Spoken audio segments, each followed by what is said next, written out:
Okay guys, we're talking power application to the pedals today. Here's how we're going to do it. For those of you who aren't already working in a strength training environment like a gym, how do we apply load to the lower body in order to encourage those muscles to get stronger? Most of you know that a squat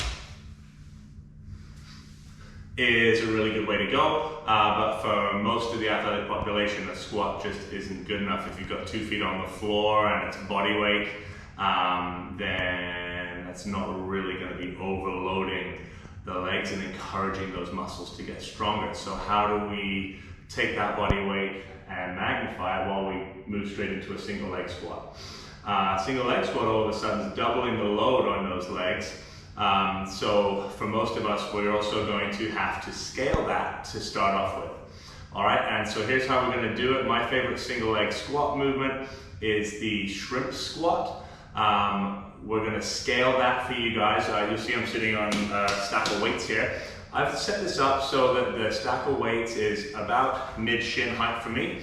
That's going to make it nice and accessible for most of you. If it's still too hard, just make it a little bit higher until you find that point where you can access the movement to begin with.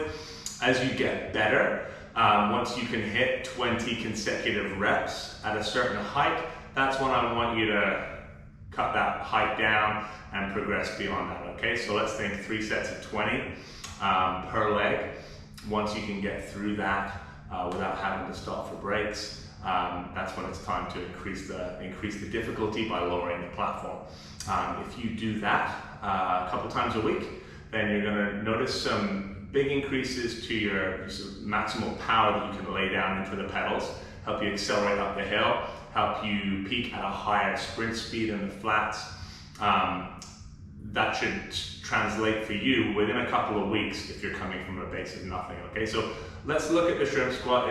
It's gonna be a fantastic movement for anybody who is already strength training too. If you're not doing the shrimp squat, check it out. So we're gonna start off with our platform. I want my standing leg, this is the leg that's gonna do the work. My heel is touching right up against that platform right now. I'm gonna take my other leg off the ground, and I want to touch my knee down to that platform before standing back up again, okay? It's pretty easy. I know I can do about 20 of those, no problem. I'm going to make this harder. I'm going to take it down a little bit. Now, as it gets harder, there's going to be a temptation to do one thing, and I'm going to show you what that is. As we come down and things get harder, you might feel like you need to put this foot down. And that's okay. But I don't want that foot on the floor when we're pushing back up, because then it's going to turn into a lunge or a split squat, all right? Let's keep that foot off the ground when we start to come up, and that means that all the work is going into this front leg, all right? We're working vertically here, which means that the quads, the hamstrings, and the glutes are all getting good work, plus my ankle is getting a lot of mobilization, right? We're loading it into dorsiflexion here before pushing up and out of it, all right? So we're lengthening the calf as we stand up out of that position. Again, relatively easy for me. We're gonna pick that up again.